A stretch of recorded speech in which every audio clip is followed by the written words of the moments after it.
Hi, everyone. I am Monica Yellowtail, and I'd like to welcome you to our Evaluating Impact Surveys, a tool for program development and improvements webinar.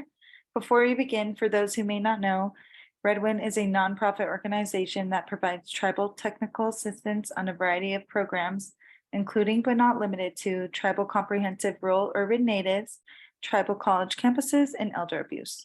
This ranges from policy review via email to site visits. If you're interested, you can contact me at the email I'm putting in the chat box. It's going to be monica@redwin.net. This project is supported by grant number 315 JOVW 21GK 02228 TRIB, awarded by the Office on Violence Against Women, U.S. Department of Justice. The opinions, findings, conclusions, and recommendations expressed in this publication, program, and exhibition are those of authors and do not necessarily reflect the views of the U.S. Department of Justice. As it states, this webinar is part of our TGC project. Presenting with us today, we have Ms. Diane Gout and Morgan Hawes. If you have any questions or comments, you can put them in the chat box or click the hand icon, and I'll now turn it over to the presenter. Thank you. Good afternoon, everyone. I'm Diane Gout. I use she, her pronouns, and I am the principal owner of Gray Oak LLC.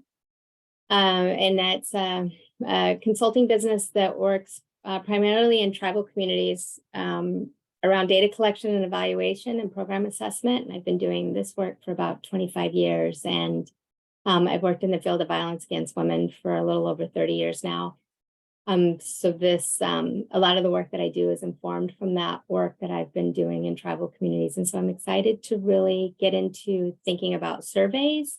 That's one of the most common tools used by programs, and it's a little bit of an art. So, getting us started on thinking about what is a survey. So, generally speaking, we understand that surveys are, it's made up of a set of questions. We're generally asking of people to provide information about their experiences or their opinions or their behaviors. And it's really framed around being able to get as much information as we can about certain topics or issues that are going on. So, we might see them in the form of a needs assessment. So a needs assessment would go out in the community, and it would really be a process for helping us identify what's going on in the community and what are some of the services that the community might benefit from. And then, I think everybody's probably had the experience of having to answer a survey when they're asking you to tell them about maybe a product you've purchased and what your experience is with that, or maybe you interacted with an agency and they want to know what that interaction was like. Did the person treat you well? Or if you've gone in for medical services and being able to ask you if you felt like you were heard and your was it a good experience? And so all of those things, people really, it's one of the easiest ways to gather that information. And depending how it's done, it can be one of the least expensive and least intrusive ways. It allows us to begin to sort of create stories and piece them together about what's going on and what's happening in the communities. They can be really private in terms of, they allow us to protect confidentiality. So they're a little bit different from if we were doing a focus group or interviews where, we would absolutely know who the person was. And if they're in a focus group, the people in that group would also know who they are. So a survey provides that opportunity for a little bit of confidentiality. And then, can also be anonymous. So, they can fill those out and people never know who they are, right? They just know that they had this interaction and that they were able to respond to that set of questions. Oftentimes what that does is it allows people space to be a little more open and honest. So if you're doing an interview or a focus group, particularly in focus groups, if you're asking any sensitive information, they might feel a little cautious about revealing that information with other people around. And so that survey gives them that chance to be able to, put information in there that they might not otherwise share in a group setting. The other part of that is maybe you're asking somebody about their interactions at an agency. And if you ask them when, and you're the person that had engaged with them or interacted with them, they may be reluctant to tell you if they felt like that interaction wasn't the most positive interaction. And so the surveys sort of give space for that open and honest, sort of transparent communication back. It also creates opportunities for inspiring conversations, right? About what's going on, what's important to them. So if you craft your survey in a way where you're giving them an opportunity to also not just answer your questions, but also provide you information about what they need and what's important to them, then it can sort of spark those conversations that you can bring up in your community by saying, hey, we did a survey and we heard this. And then how does that resonate with the rest of the community? And sort of creates that opportunity for those conversations. And then, a really well-developed survey process is also going to allow you to gather information that lets you sort of identify future directions for your organization or your programming or your projects, or even in your community. Maybe if you're trying to build new services within the community, a really great survey that has a good amount of response back is a great tool for being able to give you that information that is actionable, right? A lot of times what you find is, in my work, I see people have a lot of experience and a lot of intuition around what they think is happening or what needs to happen. And then that survey, when you collect that data, it's sort of that concreteness of validating things that you might already know. And that's really important when you're thinking about having that extra level of confirmation for funding, right? The next slide.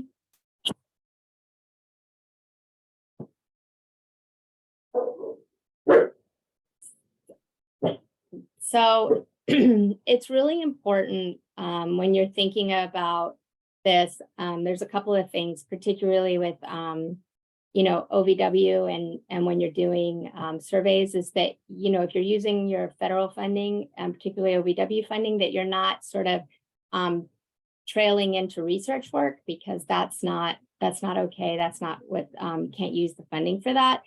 But so just there's a companion guide that sort of gives you an idea. Most of the programs I've worked with aren't doing that. They're really just trying to assess the needs and the value and effectiveness of the services that they are providing already. So this is just an extra sort of little resource for you to be able to identify if you're actually doing research. The other thing I will say about this, when you're thinking about conducting your surveys, is that usually, generally speaking, that means that you're sort of embarking on that evaluation and assessment process. And so whether you're doing it yourself or whether you're bringing somebody from the outside in to help do that, is really making sure that the data is owned by the program.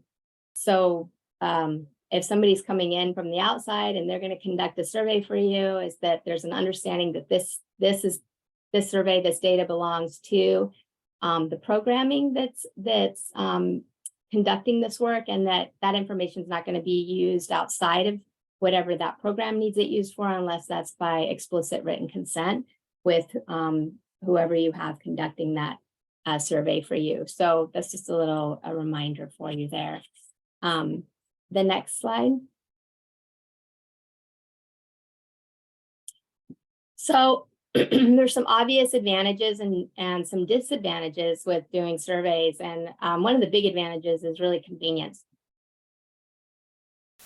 It's a quick and easy way to do this, particularly if you are using an online survey program like SurveyMonkey or Google Forms, or I don't know, most people aren't going to be using Qualtrics or anything like that, but it's a very convenient way of getting some information that you need in a timely fashion. It can be relatively inexpensive. It's particularly less time consuming than if you're doing interviews. And again, if you're using one of these other packages, these software packages, you can do sort of a quick analysis that way of being able to aggregate your data. And so that makes it, a lot easier than doing interviews where it requires whoever's doing the interview, it takes time in terms of how long they have to interview. You usually only interview one person at a time, and if you're doing a 30-minute to an hour-long interview, that can add up, particularly if you're bringing somebody from the outside to do it, or if you're having to use staff resources to do those types of interviews, and same thing with focus groups. So you're going to save time in terms of getting the information and being able to analyze the information. It takes a little less time there too. There's a lot of flexibility in a survey. There's different ways that you can administer a survey. You can do it online, you can do it in person, you can send them through email. A lot of people do them by phones. We're sort of moving away from that because what we're finding is that phone surveys are not necessarily an equitable way to do surveys, because there's a lot of people that don't have access to telephones in the same way, and they're using landlines, right? I know in my house, I don't have a landline, so they'd have to call me on my cell phone. So phones aren't necessarily the best way to do it. But a lot of these surveys get done online. I would say the majority of them. Nowadays, you have a QR code. So if you're at a conference, you can scan the QR code. You don't even have to print them out anymore. I'm from old school where we did a conference, you printed out the survey, you handed it out, people handed it back. Nowadays, they just do a QR code and they do it right online, and it takes care of it, and it goes into the programming. So there is a lot more flexibility around doing a survey in that way. The other piece is you can get a larger population of individuals than if you were trying to do interviews or focus groups, right? So surveys, there's really not a limit on how many people you can survey. You can get it out to as many people as will answer it. So you do have the capacity of more easily getting a larger population than you would if you were trying to use a different method of collecting that information. There's no limits in terms of time or the number of questions you can ask. So you can ask as many questions as you want to. You can even set the survey up. I've seen long surveys. I don't recommend them generally, but I've seen some really long surveys where you even have the ability for people to come back and finish answering it, right? So they can take it for a little while, and then you can set the parameters on your software so that people can get back into the survey and they can continue to take that survey. So there's really not a lot of limits there with the number of questions or how much time it has to take. There's some recommendations, which we'll get to, but there's really not a lot of limits. And then the easier analysis, it's a lot easier to do that analysis. When you're doing interviews, you're collecting that information, you're writing that down. Even if you're doing spaces where there are check boxes, you still have to put that into a software package. So you're going to still have that sort of, maybe it's not upfront work, but you're developing your questions, but then you're going to have to collect that information. And then coding is a little bit different when you're thinking about coding focus groups and sort of qualitative information from an interview, because that's going to take you a little more time to get all of that done as well. And so the surveys generally have a little bit of an easier analysis. And then all of that information is in the same place when you do run it through a program, right? So again, the anonymity part, we talked about a little bit already. The pieces around not having to put your name, so people don't necessarily have to say who they are. You can collect demographics without people having to identify their names, and you get a little more information that way. And particularly if, like I said, if the information is personally sensitive, if you're starting to collect information about victimization or substance use, mental health issues, even if there's any sort of surveys on criminal behaviors, things like that, people are a little less, they're a little more reluctant, I would say, than, to be completely forthright and honest if they know their name's being attached to it. And you might know something about them that they may not have disclosed or other people don't know. And so, there's that part of that, is being able to have that anonymity piece around a survey. And then it also provides you with that written record. So you have something tangible, that's concrete, that says, this is what we found, and it's written, right? You've got that record of it. The disadvantages, that come into this are really when, there is a challenge to collect sensitive information. So what, I find sometimes is that people, if they're uncomfortable, they'll skip it. They don't want to necessarily put that information down.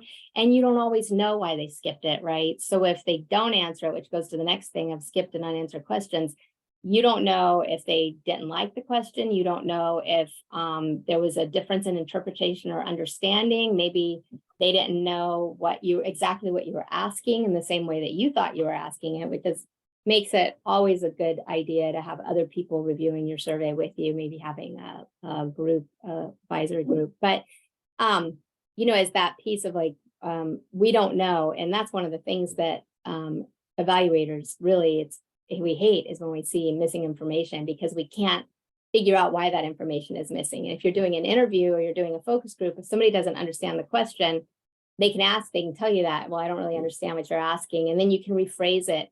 If you get a sense that somebody is misunderstanding the question, you can also rephrase it. A lot of times I find I'll repeat myself and I'll say it in multiple ways to make sure that, there's clarity around it. And then I can say, oh, is there anything people don't understand? Or, and you build off of that. You don't have that opportunity to do that whenever there's a survey, right? The survey is flat. What you see is what you get. And if people are filling it out, they may not necessarily always have the same understanding of it.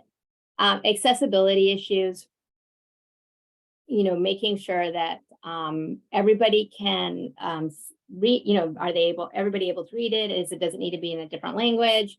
In some tribal communities, particularly in Alaska, they speak their native language, and English is the second language if they speak English at all. So there's that piece of making sure that it's accessible to everybody. And so you're going to have to take that little bit of extra time and get that instrument out there to people that might not otherwise have access to it. It's really hard to capture emotions and feelings in surveys. We ask them about all the time. How do you feel? What do you think? And and there's still a little bit of a nuance missing when you're trying to capture those elements. Like I said, you don't have the ability to clarify questions. So if there's any confusion around it, you don't have that ability to sort of clarify it. There's then this really very real issue of survey fatigue. And this happened a lot, particularly because we're just coming out of COVID. Everybody's been surveyed about every single thing, needs assessment. We were in one project and we were supposed to be doing focus groups, and we couldn't do focus groups. We had to pivot and try to do some interviews. And then we also had to do surveys because we just trying to get as much information as we possibly could. And so survey fatigue is definitely a very real thing. They are, like we already said, generally low cost and easy. So, you're going to get one for everything. And what that does when you have that is it creates this sort of what is called response fatigue, which results in your low response rate. So people are like, I'm tired of doing surveys, so I'm not even going to respond to this one. And so if questions are also too long or they don't think that they're relevant. So if you're asking a question and you want to know about, what are the services like that you received in our program, but then you go off and you ask 4 or 5 other questions or 10 questions about something that's not really related to that, then people are just going to quit and they're just not going to fill it out. So you want to make sure that we're paying real attention to the fact that, well, do we need to do a survey? Is this the best way to do this? And if it is, are we making sure we're only asking the questions for information that we would, that we really essentially need?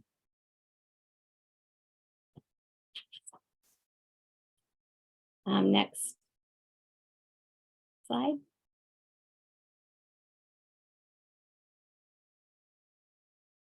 So when do you conduct your survey?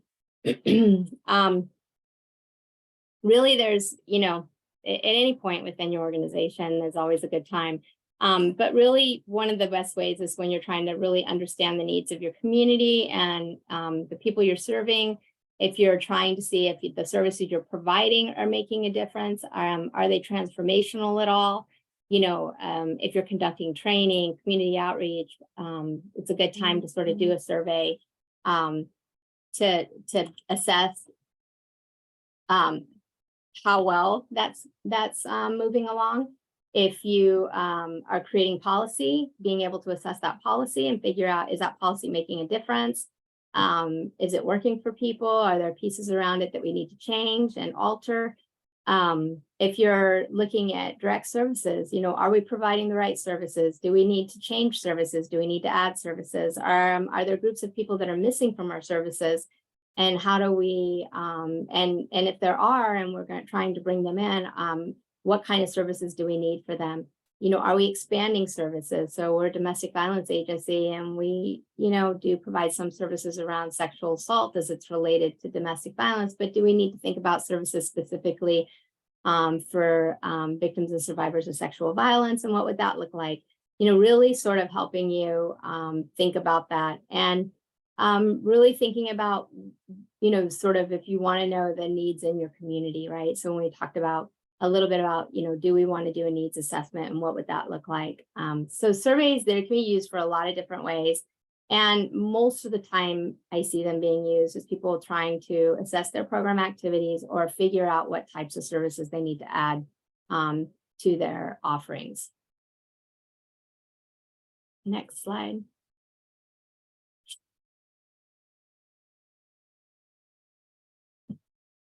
So for some of the examples here, just to give you an idea, we have the Tribal Victim Services Program has noticed an increase in the number of elders seeking services in their program.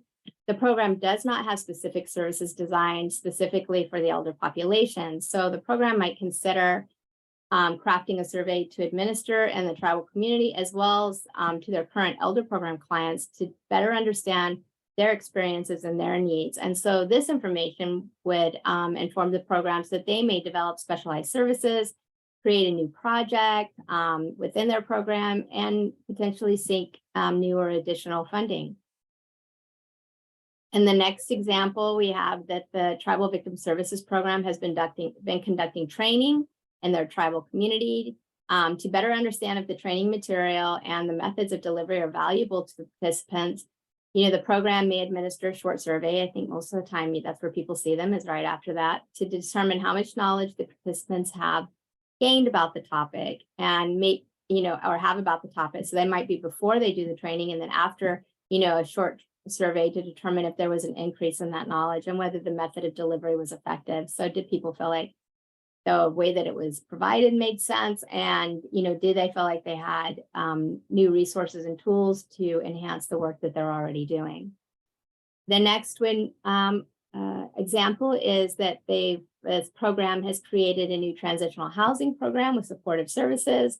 It's been a year, and so the program wants to assess how helpful that program has been to the clients who've utilized their services, and determine if there are ways that they can improve it. And so they might do a short satisfaction survey for the clients that includes questions about the ways in which the program has helped their clients, ways to enhance the services, and then identify any additional needs that the clients might have noticed over the last year that weren't necessarily a part of the first, the services being provided over that year. And then finally, the Tribal Victim Services Program has received funding to create outreach campaigns. The program may create a short survey to administer to their current clients to determine how they learned about their organization. So was it through word of mouth, a community event, poster flyer, a PSA, social media, et cetera, and then create another survey to the community to assess the community's awareness of the program and all of the services offered, to the victim survivors. And a lot of times that's in a checklist. So, I think that's one of the good ways to say, all right, so are we getting there? We've been out in the schools, and if you are going out into the schools and you're doing all this community awareness in the school system, particularly maybe with older kids, and you see people coming in and you're asking them, how did you hear about us? And they say, oh, well, I heard about this in the school, or I saw a flyer at my school. Likewise with organizations, if you're doing a lot of outreach with organizations, is that question of whether or not, how did you hear about us? And you're going to find out if that referral is working, right? And did the organization and your community learn about your program, learn something new, learn what you do, and then you start seeing an uptick in the number of referrals that you're getting from those organizations that you did that community education with. And so those are some of the examples, give you an idea of when you might want to utilize a survey. The next slide.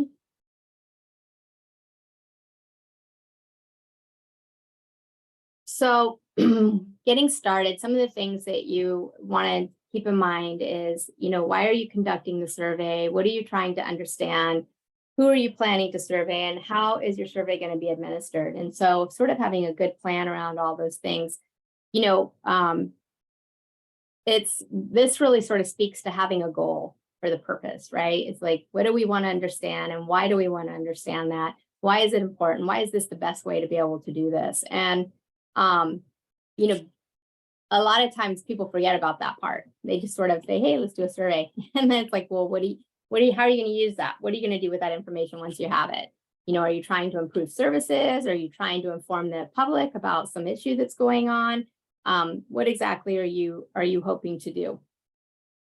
And, being able to sort of think about, why is this important? And just because we can do a survey doesn't mean we should always do a survey. So there might be other methods by which to get that information. If that's something that you've got this really strong CCR and you want to find out your visibility in the community, that's something you may sit down with your CCR at a meeting and say, hey, do people think that we have good visibility in the community, or is there something else that we can be doing?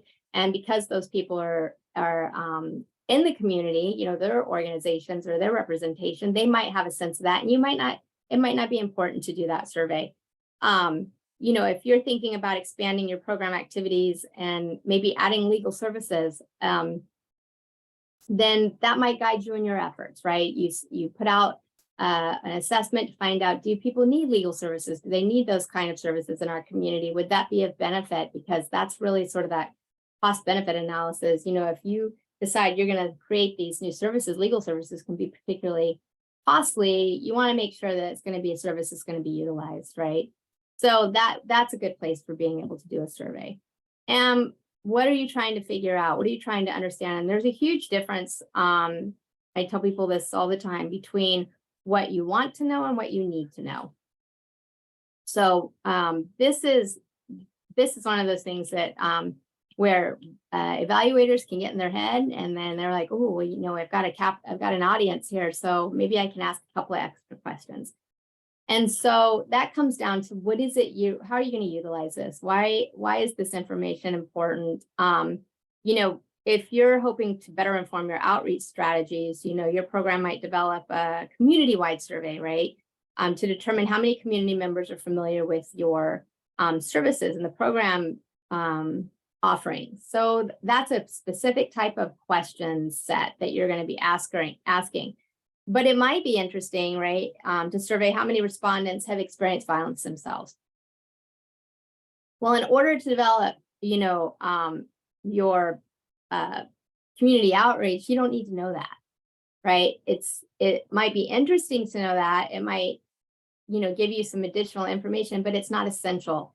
And so, at the risk of not getting the information you need because people see sensitive questions there that they may not want to answer, then, is it worth the risk? If really what you're trying to find out is, this is what people need in our community. Does it really matter if they've experienced violence themselves? And so that's the part about sort of really thinking about what you need to know versus what you want to know or what you would like to know, is because these are people's experiences, right? We're asking them to share their experiences, their stories with us, and we need to hold those things as sacred. So, just making sure that we're asking them things that make sense. Who are we going to survey? It's important to have your surveys utilize the language that makes sense. So if you're going to develop an outreach program for youth, then you want to make sure you're using terms and definitions that they themselves are using. So, maybe you're looking at dating, what are the dating habits of youth in your community? And, if that's the case, then you need to really have an understanding of what the dating options are for youth in your community. So, back in my day, right, we didn't have all these different options. It was like a phone call or somebody passed a note. It's like that's how you found out. But now you've got all these different ways on social media that youth meet one another. And so being able to understand what all of those are, and that also again speaks back to making sure that, you know, if you're doing a survey, that the people you're surveying, that you have somebody that is also helping you develop questions and sort of thinking about what those look like. And if, you know, I could be quite disconnected at my age from somebody who's 15 or 16. And so just making sure that you have someone that can bridge that knowledge gap. And then how is that survey going to be administered? So is it going to be in person? Is it going to be online, telephone, paper, however you're going to do it, right? Some options cost more than others, right? And one of the critical pieces is how you're going to reach your survey population. And you want to think about that really carefully. So particularly if you're asking sensitive information, I don't really recommend doing something like that online. I feel like with surveys, a lot of times for me, surveys also educate people, because a really good survey, particularly around different forms of victimization, we're also defining those terms so that people all understand in the same way. And so you could potentially have somebody reading a survey around victimization and not actually have realized that they were a victim until they read your survey and saw the definition. And so that can create space for activation of past traumas. It can, you know, it can create unsafe space for people. And so in those types of situations, I always think it's best, if you're going to do those kind of surveys, that they're sort of in a controlled space where you also could have an advocate available and nearby. We do them, I've done them sometimes on Zoom when I'm doing a focus group. I might ask people to do a survey, and then they have that option on the group to meet with an advocate separately. And so making sure that if whatever you're doing, and this is with adults, is that you give them that option. I did have a program once ask if they could do that with administer the survey about victimization to youth online, because they felt like they would get a better response rate. And I think that that's something that each program sort of has to grapple with, and each on their own.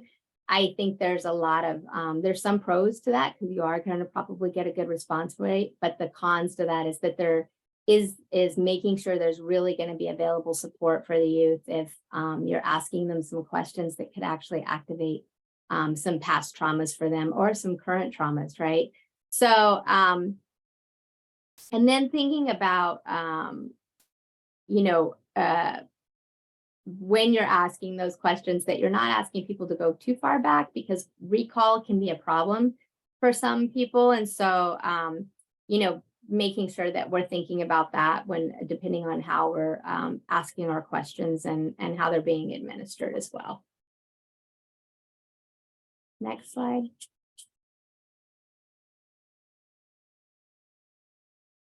Morgan, do you want to talk about this a little bit? You want me to?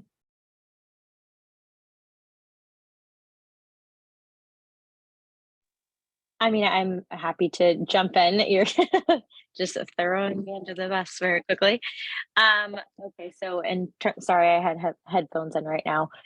In terms of crafting questions, when you're thinking about putting a survey together, I think one of the important or imperative things to remember is really thinking intentionally about what kind of questions you're going to ask, and also, Diane's already talked about sort of this concept of survey fatigue. So it's really important to think about the structure of the questions and how many questions you're going to include in your survey.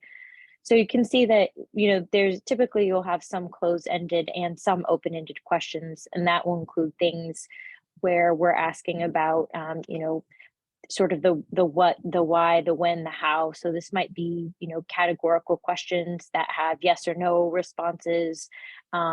These kinds of questions might also include multiple choice. So that could be ordered or unordered questions. So looking at checkbox questions.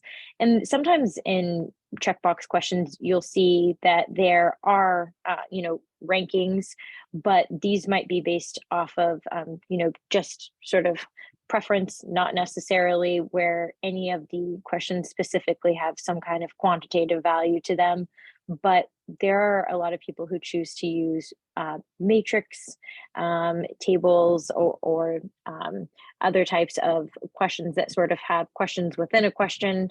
And I would say, unless you're really familiar with those types of questions or skip logic, that it's usually better to just have one question and not multiple choices, unless you think that that's going to benefit the participants of your survey. So for example, you might want to better understand what types of services are useful to your clients, but you can do that several ways. So, you can say yes or no. Do you find this particular service useful? You can also ask, on a scale of 1 to 10, how useful do you find this particular service? Or you can say, rank these services. What are the top 3 that you utilize, right? So that's sort of a way of understanding how you might use, capture the same information, but use different types of structures for those questions.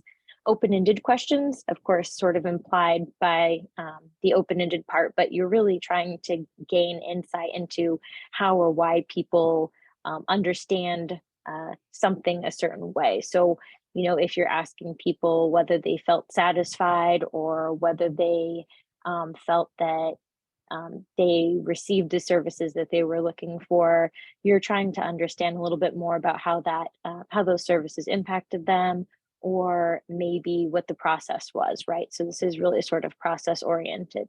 So, what were barriers or challenges? What were the successful components? And what might they be hoping to get in the future? So that's the more qualitative data. And, some of that also, we're really looking at how respondents are phrasing what they believe, what their opinions are, what their suggestions or interpretations are in their own words. So oftentimes we utilize open-ended responses, and we will, add that contextually to reports or to executive summaries, and, take direct quotations. So really thinking about what kind of content you want is important here, so that you can really use that to sort of inform the goals, like Diane mentioned, that you're really sort of focused on for the survey.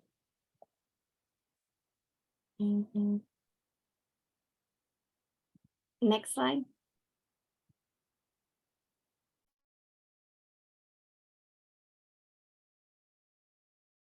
So some of the things to watch out for is, and these are pretty basic things, is like, don't ask multiple questions within a question. And that the technical term for that is a double barrel.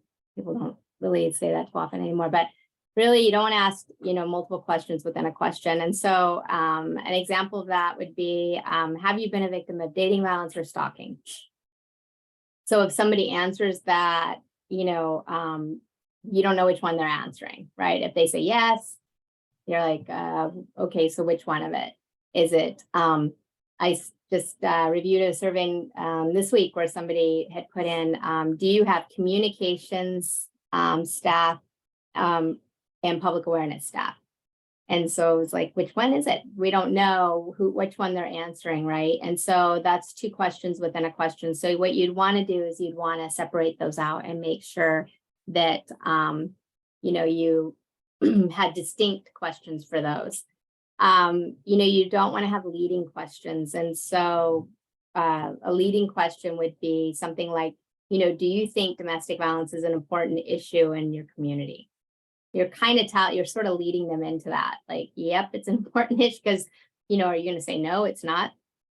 So instead, what you might ask is, even in an open-ended question, is how important of an issue is domestic violence in your community? And so you could ask that open-ended, or you could do what Morgan had said and have a ranking. Where do you think that falls on the continuum? It's really important at a 10, or I don't think it's that big of an issue, and as a 1. And a lot of times with these surveys, the best sort of survey is if you're doing a combination of those sort of check boxes, if you will, and having a couple of the qualitative pieces, the open-ended pieces, because then you're going to sort of be able to nuance that data that you have. And the other part of that you want to do is really pilot or test your survey. So, you can create this really great survey, and then when you put it out, you find out people don't really, it's not resonating with people. They don't understand it the same way. Your terms aren't clear. You can create, I've seen this, surveys that are not culturally appropriate. Some questions can be offensive depending on what they are and to which populations you're doing those surveys. There might be questions that you think are perfectly okay. You've got a nephew or whatever that's a teenager, and so you're asking certain questions, but because you think you have a good understanding of a 16, 17-year-old, but maybe some parents don't, right? And so you just want to make sure that you're thinking about that. And then the other part of that is the length of the survey, that you want it to be reasonable, because as we said about survey fatigue, is that if you have this really long survey, people are not necessarily going to want to finish it.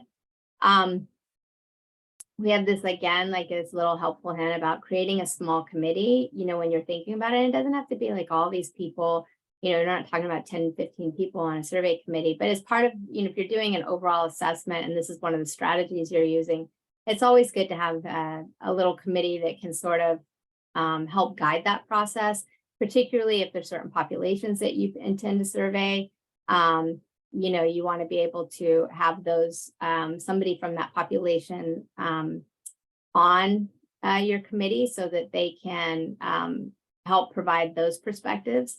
And then they're also going to help you in terms of outreach and getting those filled out. If you, in our example earlier, if you're looking at elder services, it's really great if you have somebody who's an elder, and then they're also going to be able to go into the elder community. Maybe they've got group meetings, or maybe there's, things that they're engaged in that you might not be engaged in, and they can take that survey in there and help with the recruitment.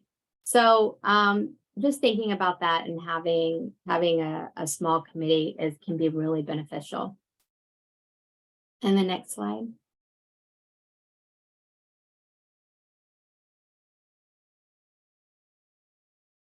So just providing a couple of examples. We have this is a training survey. This is a really, really basic, easy. How long have you been involved in the work? That's always good. So I always ask questions about how long they've been involved in the work, particularly if it's around trainings and technical assistance that we're providing, if we want to assess the effectiveness of that, because a lot of times what you find is someone who's been doing the work for a really long time, some of the information that might be provided isn't necessarily new to them, right? So that will give you some context if you find out that they didn't find the training pretty relevant or very useful to them. And then you go back and look and say, oh, wow, this person's been doing this for, more than 10 years. That might be a really good reason as to why, is it has something to do with just, it's not new to them, right? How satisfied they were. And the thing that I've kind of gotten away from in the last couple of years is really these Likert scales. A lot of times people use them. It's an easy way to do it.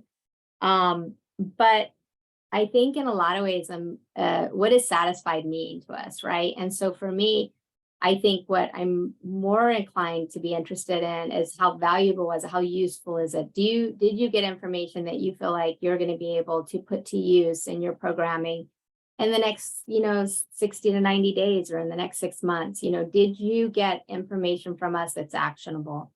And so that sort of falls into that, relevant and useful piece. And so this is one way you could do it. You can have these Likert scales, but the other side of that is just really asking them, did you feel like you got information that was new? Did you feel like you got information that maybe you knew some of it, but some of the information was new to you? Did you get information that you're going to be able to utilize in your programming or in your organization?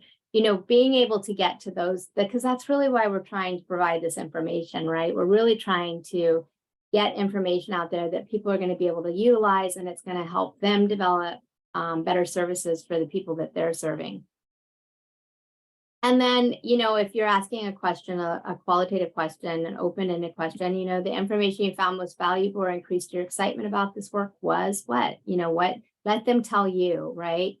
How are they going to use this work in the next this information in the next 3 months? Was there information you were hoping to receive that you didn't, that would help you in your work? And then anything else they'd like to add. And so, it's brief. It's not going to take a long time for people to fill that out. You can also, you include demographic questions, so gender and identity, so that I can kind of see who's in this work, where are they showing up at, and making sure we're getting a good representation. You can ask also about getting age categories, so that, again, if you see people that have been doing this work for a really long time, then it might mean that, we have to switch that training up, and we need to maybe expand it or enhance it, take it to a new level or an additional level. And some of these other questions give us that opportunity to be able to see what else that people needed that they didn't necessarily get. So this is one example. And then next slide. Another example is the community survey here, where we're putting this out in the community. And this was actually a sexual violence survey that we asked about.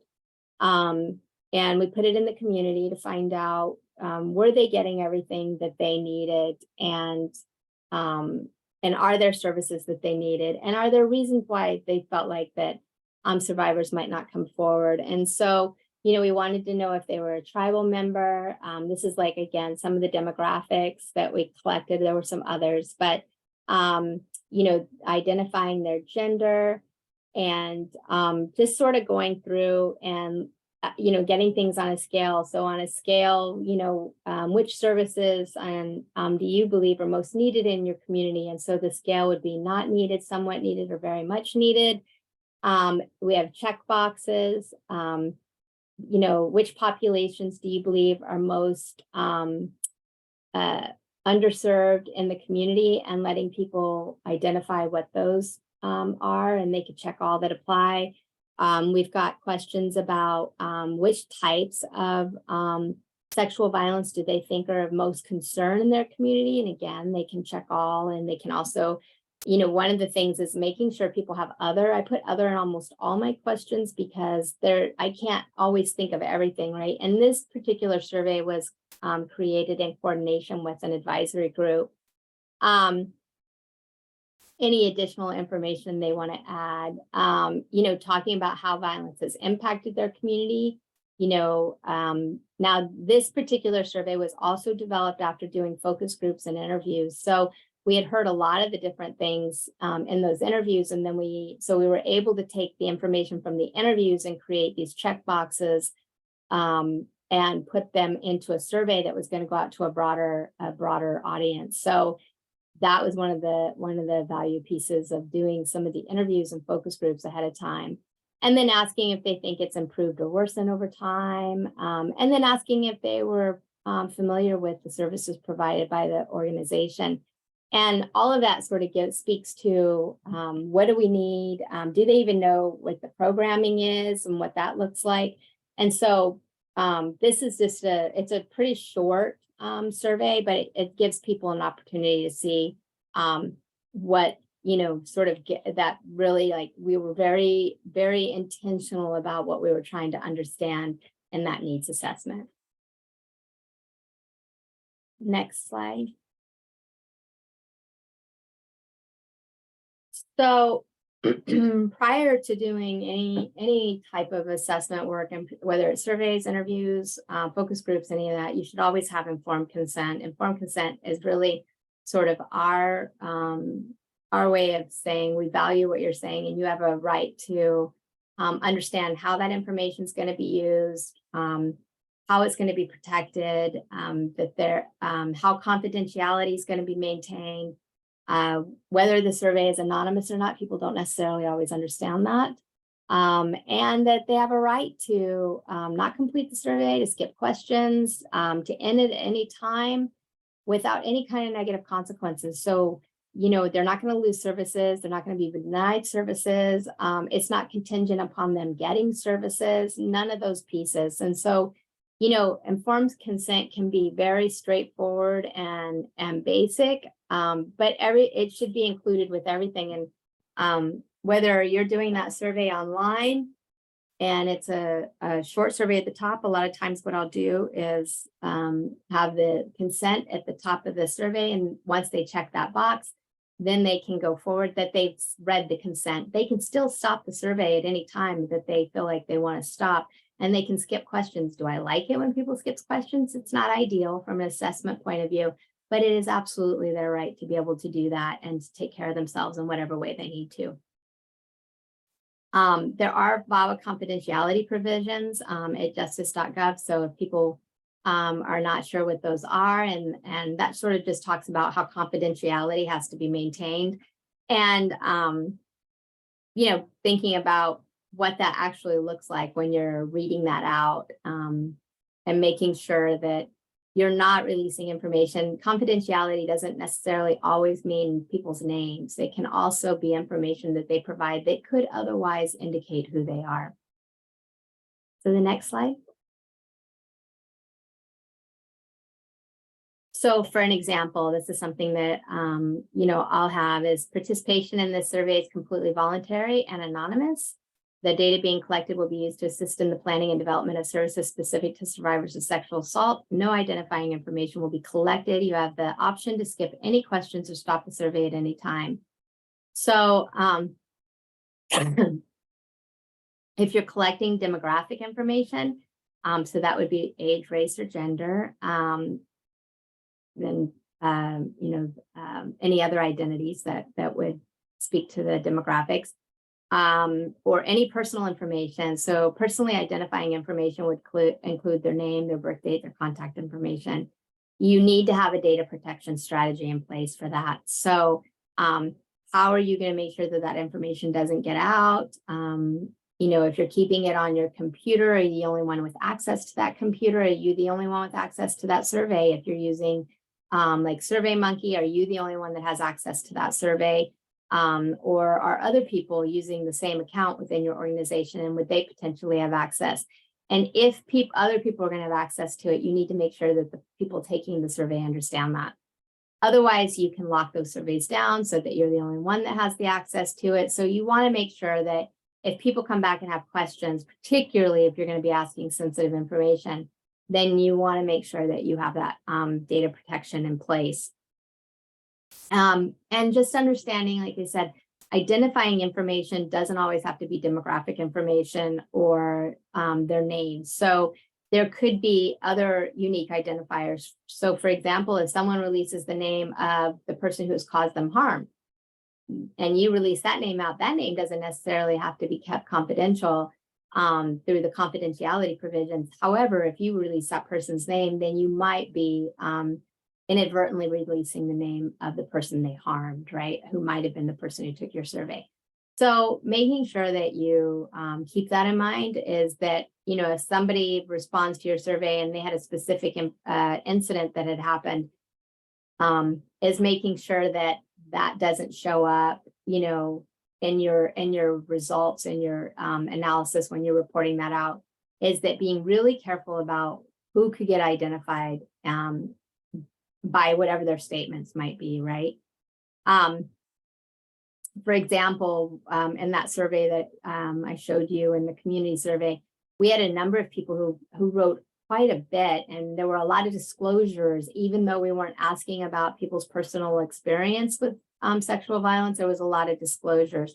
And some of the statements that were made were very compelling. And when we reported that out, we used some of the quotes. So in those cases, I had to be really careful about the quote, because if they were talking about a specific event during a specific time, that could inadvertently identify who they were.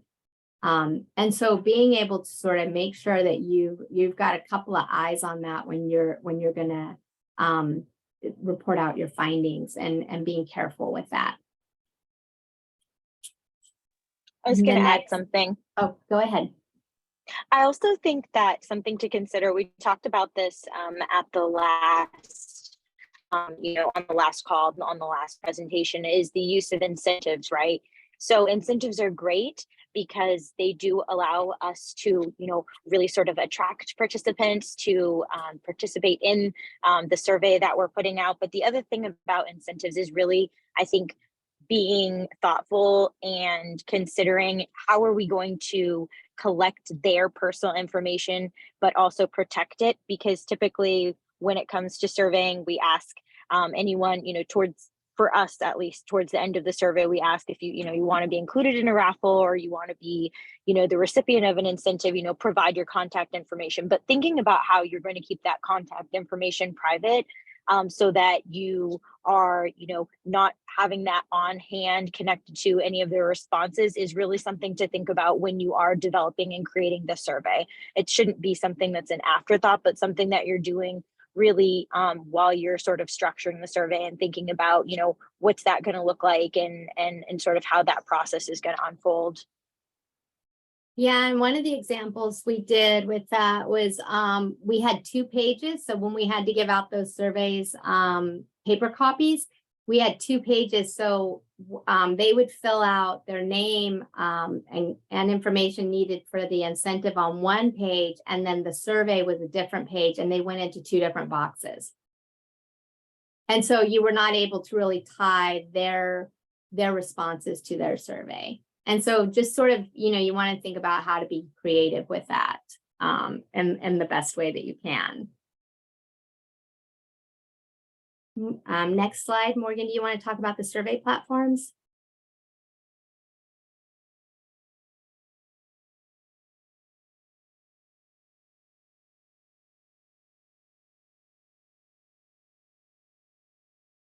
Or I can. So we talked about this just a minute ago. There's a number of different survey platforms that people use. There's SurveyMonkey, Google Docs. I think SurveyMonkey is the easiest. The challenge with SurveyMonkey is that the free version, I think you get 10 questions, and I don't think you get any open-ended questions. Oh. And then Google Docs, you can do it in Google Docs. That's a lot of people struggle with maneuvering through Google Docs. I've gotten kind of used to it because some programs do that. They like the Google Docs, so we'll use it there. Alchemer, it used to be Survey Gizmo. It's kind of similar to SurveyMonkey, and it's got some of the same parameters. There is a free version, but I think that it's only up to 10 questions. And then Qualtrics really is quite expensive. It's amazing, but it's quite expensive. And a lot of people use that are doing large data set type of surveys. I know Morgan used it when she was at a university. And so that it has a lot of benefits to it. But if you're not going to be doing a lot of really in-depth, large scale type of surveys, it's really not an expense that most programs want to take on. To the next slide. So once you have all of your data, then how are you going to analyze it? What's that going to look like?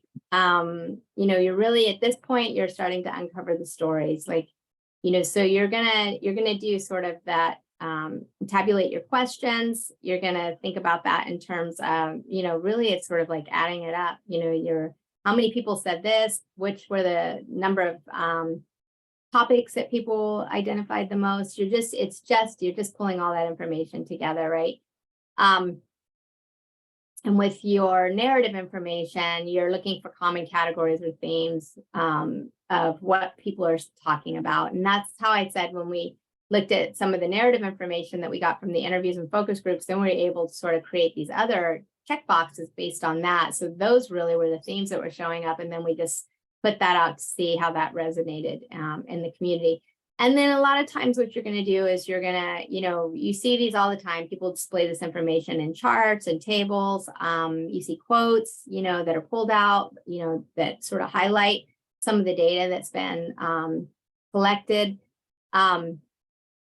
So, for example, if you surveyed 200 community members about their awareness of the types of services your victim services agency provides, you just do a count for each service. So if you looked at the collected demographics on that, so their age and gender, then you can analyze the data by those demographics. So were people in one particular age group more likely to know all of the services or some of the services, or which services? And you can look at that by age, you can look at that by gender, you can look at that by identity. So were female respondents more likely to know about your services than male respondents? There's one way to sort of, cross-cut that data and look at it. So another example might be that you've provided, you're surveying a group of professionals that you provided training on appropriately responding to victims of sexual assault who are elders, right? And then you surveyed them after the training, and you found that there was a difference once they did the training, that there was an increase in their knowledge and awareness, that they felt like they had new strategies for being able to provide better services. That's a really straightforward survey. That's really like, what did they know before and what did they know after? And you're really going to be able to tie that specifically to your training. And all of these different platforms, you can analyze this data. So in Excel, a lot of people are familiar with Excel, and in Excel, you can do a lot of that analysis. You can sum your data in Excel, and you can download it from SurveyMonkey. So if you have SurveyMonkey, you can if you want to do more analysis than what you can do in SurveyMonkey, you don't want to have to pay for that additional, being able to have those additional options in SurveyMonkey. You dump it into Excel and you're able to sort of play with it there. You can do pivot tables and stuff like that, and create your charts and graphs actually in Excel. SPSS is kind of like Qualtrics. It's a higher level of analysis that you're going to be doing in there. A lot of that, like, for example, when I was working on my dissertation, I did a lot of work in SPSS on my data analysis, and it's a great system for complex analysis. Most of the time, nobody's doing that when they're doing sort of these program evaluations or project evaluations and assessments. The qualitative and narrative questions, there's a lot of different ways. The first way is you can do that by hand, and oftentimes we do. The numbers are small enough that it doesn't really require us to have one of these other systems like NVivo, HyperResearch, Qualtrics. I can read the data and I can come up with the themes just reading what's there. If you're looking at large amounts of data, when I was at Muskie, and we got all the data from the tribal grantees, that I used to dump all of the narratives into HyperResearch, and then we coded it and did the analysis there, and that looked for common themes. So, there's a lot of different ways that you can do that. And if it's, like I said, it's a small enough response group, or just a small number of questions, maybe you had a good response, but it was only one or two questions, then a lot of times you can do that by hand. So your analysis process is really straightforward. You're defining your question, you collect your data, you clean your data. So what that means is you go into your data, you find out where you have missing data, and then decide. If you're doing a survey, you got 10 questions in the survey, and somebody turns the survey in, they only answered 2 questions. You may not use that survey at all. You might just remove that from your data set, right? And that's called cleaning the data, analyzing it, and then, thinking about how you're going to visualize and share your findings out. So in the next slide.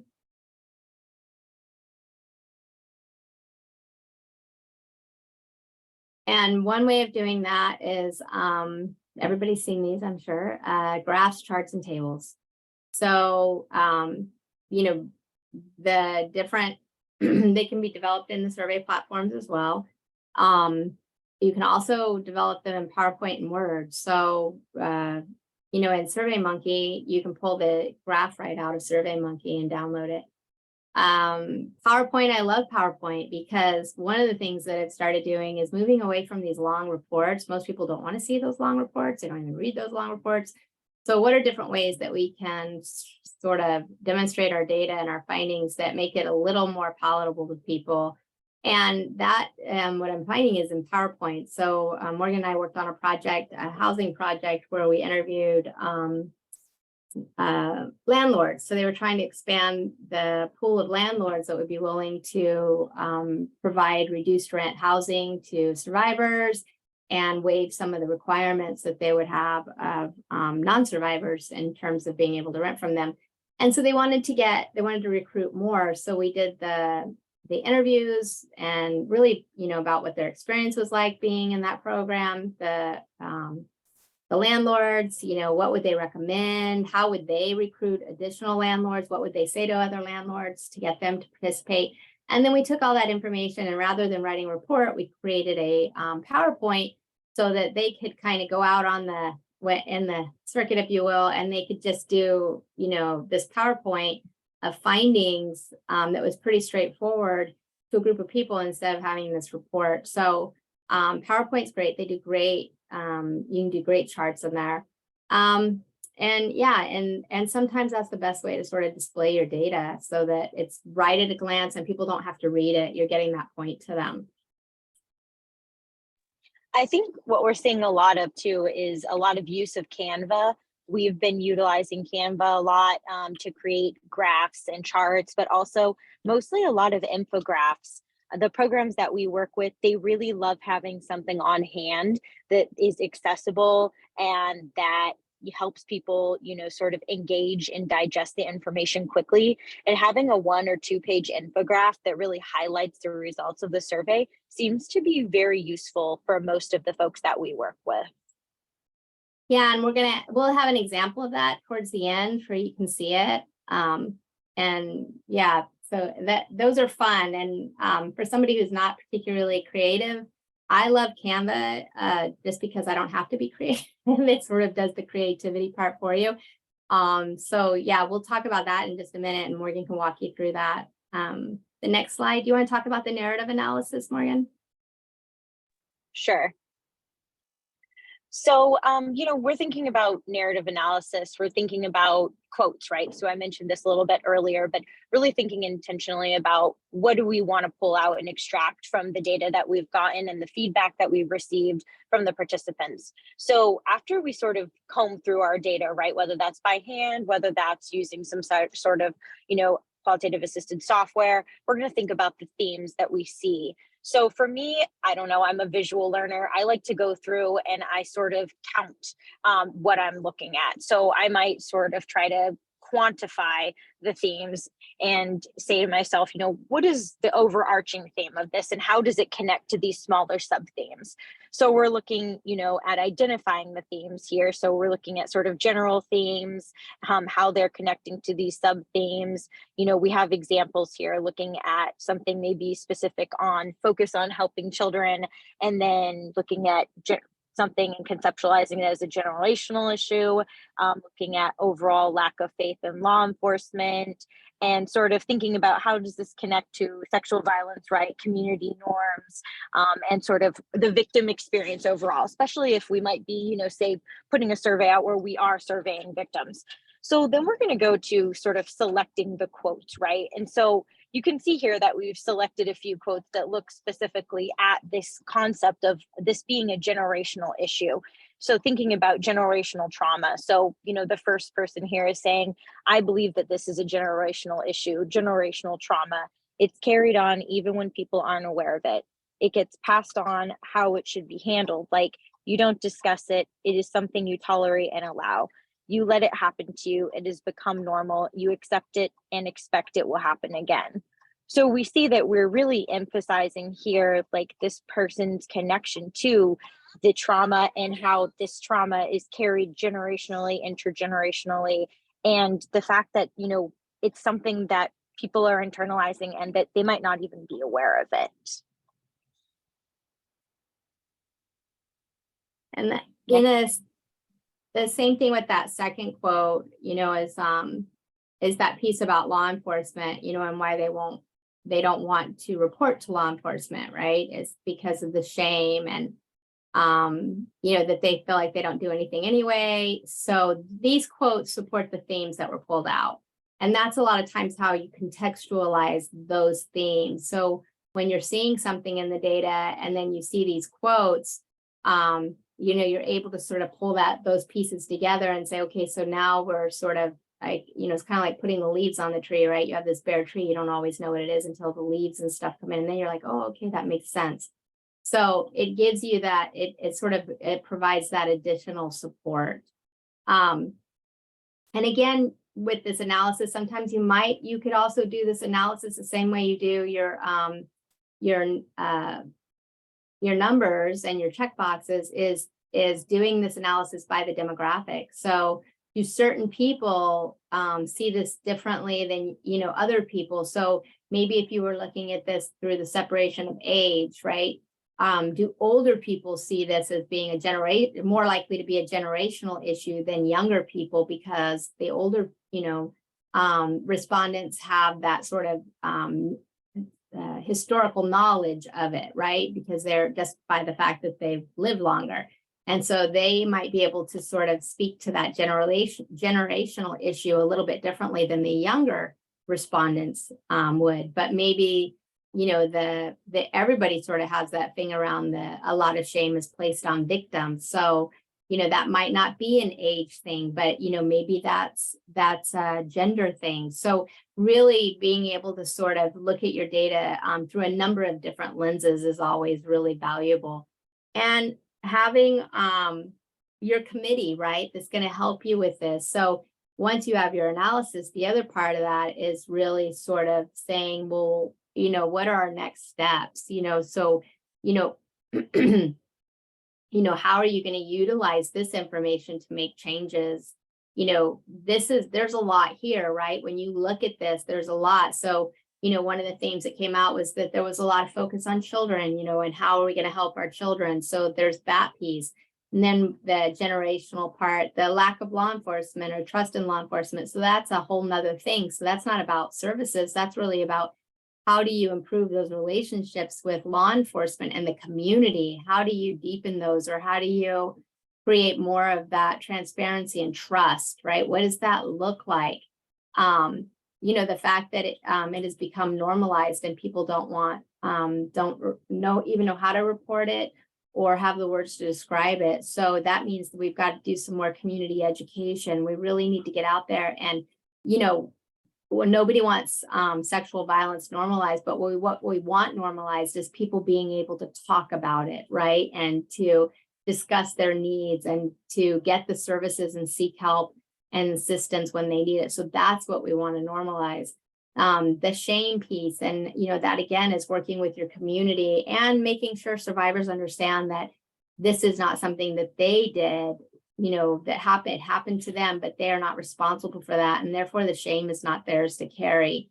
And then this was the other part of that, was the need to be believed and provided access to services, even if they have drug and alcohol issues. So how do we do that as well? It's like people's experiences get discounted because they maybe had drug or alcohol, was involved in the incident that occurred, the violence that occurred. So how do we make sure that, we're working with people so that they understand that doesn't mean that they shouldn't come forward, that they shouldn't have services, that they shouldn't be believed, all of those parts. And so, there's a lot of work around this. Some of this might be new services, some of it might be some training and education, some of it might be some policies that have to be in place or implemented.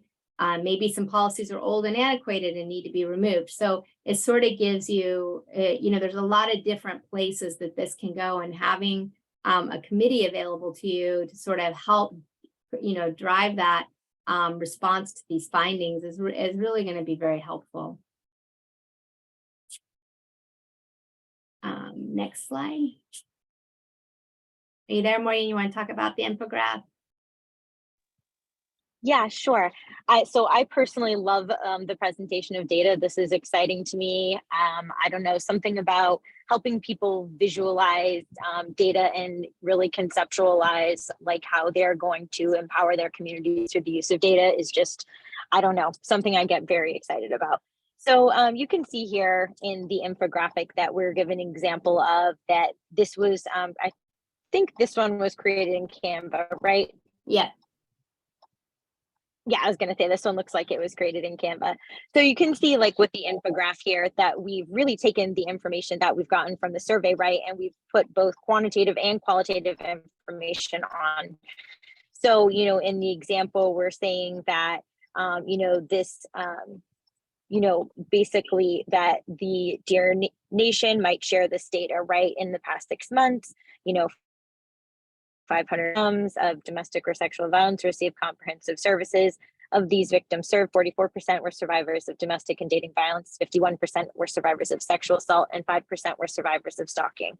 So we're already breaking down the information that we've taken from the survey, and we're putting it directly into the infograph.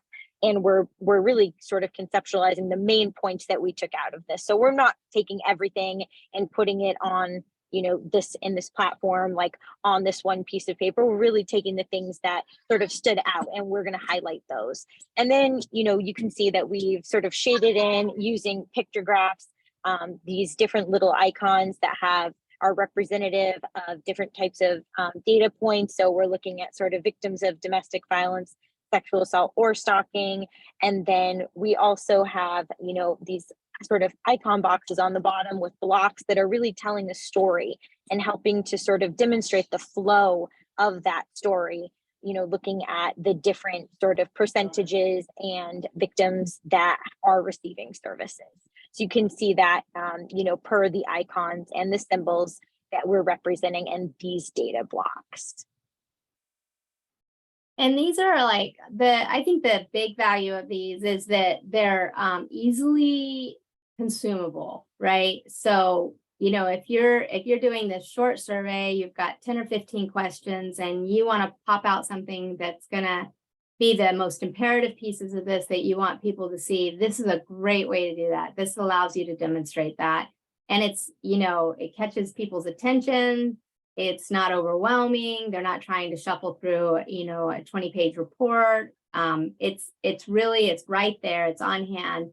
And it's just a great visual. And the fun part about that is you can do whatever you want with it, right? You can create this to meet whatever need you have. And it can be, you know, we helped somebody do a brochure for their organization through Canva and pulled some data points and put those data points on the brochure on the back of it so they could really see what was happening in their community and the importance of their organization to their community.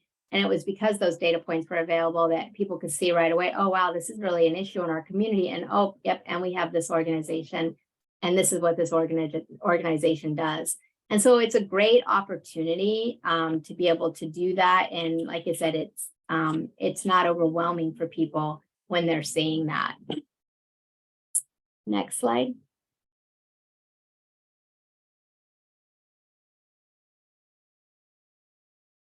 So, you know, some reminders, you know, is that the big one is when you're collecting data, you're telling the stories of your communities and your programs and the people you serve. So you want to honor their time and yours by using their stories to transform change and create progress. And, you know, one of the sad things I think see happen a lot is people will do these surveys and then they don't do anything with the information they've collected. You know, the survey part can be often the easiest part of just you create it and get it out. And then when they get that information back, you know, I've worked with a lot of programs where they're like, yeah, we have surveys over the past year and, you know, we haven't really done anything with them. And I'm like, let's not do that. So if you're going to do one, have an intention about how you're going to use it as soon as you deploy it, because people were asking people for time. It's an extractive process, right? We're asking people for their time. So let's make sure that we honor that time by doing something with that information we're collecting. You know, they can be really effective tools for doing your program or project assessment or even needs assessment in your community. It's important to analyze that data and make and implement changes. Like I said, you know, you make good use of the information that you get. You can build benchmarks into your action plan so that you can see changes over time. You know, that can be really valuable as well. they can get old. So if you've got data from like 2 years ago and you're like, oh, I'm going to analyze it now, sometimes conditions change. So, you want to make sure that you utilize that information in a timely manner. If that's the beginning of your project and you collect data and then you're going to recollect data at the end of your project, that's a whole different thing, right? But if you've just been doing surveys on your trainings and it's from 2 years ago and you don't even do that training anymore, it doesn't make any sense to do anything with that. And again, it's never a good practice to do it without having a thought of how you're going to use it. I sort of reiterate that point multiple times because it's really important to me, and especially when we live in this world where so much of what we do is automated and we put these surveys out. Is that we really want to make sure that people understand the value of their time, why we're asking them to give that time to us, and how we're going to use that to make things better for others and for, through our programming or our community work. And the next slide, which is our final slide. Any questions or comments anybody might have? This is a great time to ask them. I was going to say one more thing about that last thing you said. So I think something to consider also, is the use of data that, like, sometimes you might do a survey, you might put a survey out and you might say, I didn't get what I wanted, like, from this survey. I don't know the things that I want to know, or I didn't collect good data, right? What does that even mean? And I think sometimes people think, okay, this survey was sort of a throwaway, or, it's sort of a process of active listening is also accepting that there's silence. So maybe we don't get the responses or the reaction that we're looking for. Or maybe it feels like, people didn't really have a lot to say. Something to consider about that is why. That's something recently that's really struck me, is this idea of silence in surveying and in interviews and in collection of qualitative data. And that does say something. That is a response. So if you feel like this survey isn't working for you, it could be a matter of how it's constructed, but it could also be a conversation where you might need to engage the community in a participatory way to really restructure or think about what you're asking and what you're trying to understand, and what is the best way to capture that information. So just sort of thinking about if you do kind of conduct or create a survey and it feels like it's not sticking, what are the reasons for that, and how might you be able to adjust and sort of reformat or reprocess how you're thinking about the collection of this information. Excellent point. Thank you. Are there any questions, any comments or thoughts?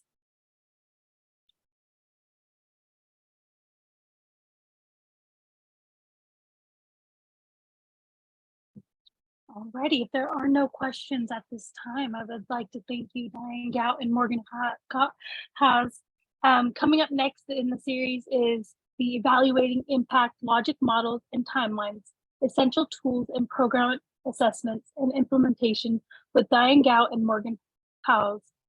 We will be sending out a newsletter when we have our next webinar. As a reminder, this webinar was recorded and will be uploaded onto the Redwind YouTube channel within the next few days.